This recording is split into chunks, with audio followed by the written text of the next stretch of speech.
একটা মেয়ে ধর্ষিতা হয়েছে, এজন্য ইসলাম দিয়ে যদি আইন কায়েম করা হয় 24 ঘন্টার আলটিমেটামে সব বিচার হয়ে যাবে, যেরকম ঠিক কিনা? আর কোন ধর্ষক বাংলার জমিনে জন্মাতো না, চিল্লায় বলো ঠিক কিনা? ইসলাম বলে চোরের হাত কেটে দাও, জেনা ব্যভিচার করলে ডেথ পেনাল্টি। সৌদি আরবে হেড অফ করে, গলা কেটে ফেলে।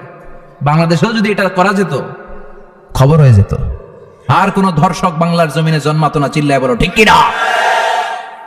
চুরি করলে হাত কাটো, কথাটা কার? السارق والسارقة فاقطعوا أيديهما جزاء بما كسبا نكالا من الله والله عزيز حكيم. If anyone steal something very precious from the society, the government should cut down his right hand. দামি কিছু চুরি করলে, এটা সাক্ষীর দ্বারা সাব্যস্ত হলে গভর্নমেন্টের উচিত তার ডান হাতটা এক কোপ মেরে কেটে দেয়া। কার কথা? বানু মাখজুমিয়া গোত্রের এক মেয়ে মদিনাতে চুরিতে ধরা পড়লো। অনেক বড় ফ্যামিলির, ডিগনিফাইড শিল্পপতির মেয়ে। সাহাবারা বলল, এই মেয়ের হাত যদি বিশ্বনবী মদিনায় কেটে দেয়, মদিনাতে তো মারামারি লেগে যাবে। কে বলবে বিশ্বনবীর কাছে যে সুপারিশ করার ক্ষমতা কারো নাই? বিশ্বনবীর পালক পুত্র উসামা বিন যায়েদ, যায়েদ ইবনে হারেসা, তার ছেলে উসামা পালক পুত্রের ছেলে, তাকে বিশ্বনবী বড্ড ভালোবাসতো। তার উপাধি হলো হুব্বু রাসূলিল্লাহ, বিশ্বনবীর ভালোবাসা। সবাই বলল, উসামা, আমরা যে বলতে পারবো না, তুই যে নবীরে সুপারিশ কর। ও নবী, যদিও চুরি করেছে মেয়েটা, সাব্যস্ত হয়েছে, কিন্তু আপনি মাফ করে দেন, হাত কেটে দিয়েন না। উসামা যে বলে, নবী হাত কেটে দিয়েন না। বিশ্বনবীর চেহারাটা আগুনের গোলার মতো লাল হয়ে গেল। বিশ্বনবী বললেন, উসামা, এটা আল্লাহর আইন, সুপারিশ করার সাহস তোর বুকের ভিতরে দিল কে? কে দিয়েছে স্পর্ধা? লাউ আন্না ফাতিমাতা বিনতে মুহাম্মদ সারাকাত লাকাতা মুহাম্মাদুন ইয়াদাহা। এই মেয়ে তো দূরের কথা, আমার কলিজার টুকরা, নয়নের পুটুলি, জান্নাতি নারীদের সর্দারানী আমার মেয়ে ফাতেমাও যদি চুরিতে ধরা পড়ে, আমি তলোয়ারটা বের করে ফাতেমার হাত কেটে দিতে 1 সেকেন্ডও দেরি করব না। কারণ আইনটা কার? চিল্লায় বলেন কার?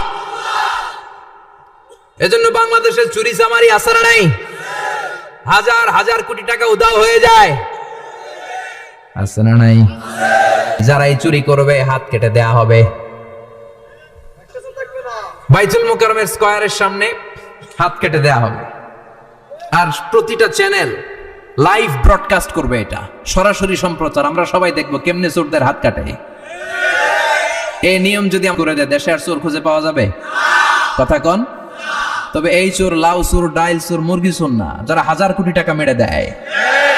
এক সিগনেচারে দেশের 10,000 কোটি টাকা নাই, চিল্লায় বলো ঠিক কিনা? এই চোরদের বিচার যদি করা যেত, তাহলে এই দেশে আর দুর্নীতি থাকতো না। দুর্নীতি দমন কমিশনের দরকার হতো না। মন্ত্রীদের রাতের ঘুম হারাম হতো না। এটা মদিনার সমাজ হয়ে যেত, শান্তির বাংলাদেশ হয়ে যেত, ঠিক কিনা? এজন্য আল্লাহ বললেন, গোলাম, এই জমিনের ভেতরে চুরি করলে হাত কেটে দিবা, জিনা ব্যভিচার করলে ডেথ পেনাল্টি, ক্যাপিটাল পানিশমেন্ট, মৃত্যুদণ্ড, সর্বোচ্চ শাস্তি, ঠিক কিনা? একটা মেয়ে ধর্ষিতা হয়েছে, তার বিচার হয়েছে না? প্রক্রিয়াধীন হচ্ছে, সবাই অ্যারেস্ট হয়েছে, হচ্ছে। এজন্য ইসলাম দিয়ে যদি আইন কায়েম করা হয়, 24 ঘন্টার আলটিমেটামে সব বিচার হয়ে যাবে, যেরকম ঠিক কিনা? ইসলাম বলে চোরের হাত কেটে দাও, জেনা ব্যভিচার করলে ডেথ পেনাল্টি। সৌদি আরবে হেড অফ করে, গলা কেটে ফেলে। বাংলাদেশেও যদি এটা করা যেত, খবর হয়ে যেত। আর কোন ধর্ষক বাংলার জমিনে জন্মাতো না, চিল্লায় বলো ঠিক কিনা? আল্লাহ বলেন, আমি মানুষকে খলিফা বানিয়েছি আমার এই হুকুম আহকামগুলো বাস্তবায়নের জন্য। সব সৃষ্টিকুলের মধ্য থেকে মানুষকে আমি বানিয়েছি আশরাফুল মাখলুকাত। আবার মানুষকে বানিয়েছি আমি আমার খলিফা।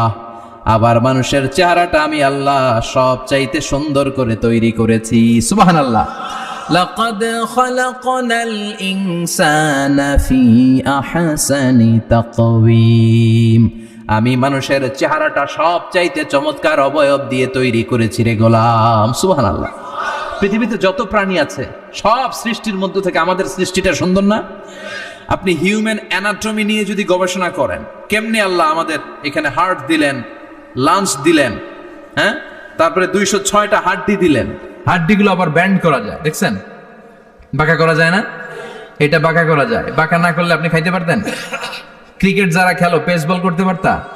স্পিন বল, হ্যাঁ, অফিস স্পিন, লেগ স্পিন কয় হুজুরও জানে কেমনে দিই, তোর থেকে শিখছি বেটা। তো এই যে ছেলেপেলারা এরকম অফ স্পিন করে, লেগ স্পিন করে, এগুলো হচ্ছে আল্লাহর দেয়া কারিশমা। হাত ঘুরানো যায়। আল্লাহ যদি এটাকে এরকম ব্যান্ড করার সুযোগ না দিতেন, করতে পারতাম? আবার এইখানেও বাঁকা করার সুযোগ আছে না নাই? এইখানেও আছে না নাই? আবার এইখানেও আছে না নাই? কত কাজ। বাজার করে যখন বাজারের ব্যাগ যখন নিয়ে আসেন, কোথায় ধরে রাখেন? আঙ্গুলে ধরে রাখতে হয়। ক্যারাম যখন খেলো, কি দিয়ে টোকা মারো? সুবহানাল্লাহ কয় না পোলাপান? আহা, কত খেলার সিস্টেম আল্লাহ দিলেন। আবার ক্রিকেটের মধ্যে 2 আঙ্গুল তুললে কি? ওই যে সব মুখস্থ। আবার 1 আঙ্গুল তুললে কি? দেখছেন ঘটনা? আউট। কত কাজ এই আঙ্গুল দিয়ে। এই আঙ্গুলগুলোর বাঁকা করার, ব্যান্ড করার ক্ষমতা আমাদেরকে দিয়েছে কে? আল্লাহ। এজন্য আল্লাহ বললেন, লাকাদ খালাকনাল ইনসানা ফি আহসানি তাকওয়িম। আমি মানুষের চেহারাটা সব চাইতে সুন্দর করে তৈরি করেছি। মানুষ সুন্দর, আমাদের চোখ সুন্দর না মিয়া? আমাদের চোখও যদি সুন্দর হতো তাইলে আমরা বুঝতাম মানুষগুলো কত সুন্দর। আমরা মনে করি ধলা হইলেই সুন্দর। কয় ধলা ধলা, এটা সুন্দর। ডাকাইত, এগুলো ডাকাত। একটা মানুষের চেহারা স্কিন যদি কালো হয়, এর মধ্যে একটা সৌন্দর্য আছে না নাই? একটা মেয়ের স্কিন যদি কালো হয়, তারপরও চেহারায় সৌন্দর্য আছে না নাই? কয় না হুজুর, আমার বউ সুন্দর না, কালা কালা। আছে না নাই? তুই ডাকাইত। তুই কি? একজন মানুষের চেহারা যেরকমই হয়, আপনি খেয়াল করে দেখবেন, তারপরও তার অবয়বের মধ্যে একটা এক্সট্রা অর্ডিনারিটি আছে। কারোর সাথে কারোটা মিলে না। সুবহানাল্লাহ পড়েন।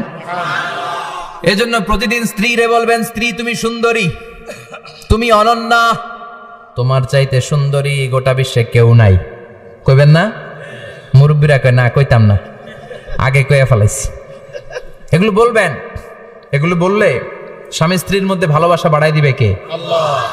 আমি প্রায় এগুলো বলি, উৎসাহিত করি যে স্বামী স্ত্রীর মধ্যে যে ভালোবাসাটা, এটা পবিত্র, এটা জান্নাতি।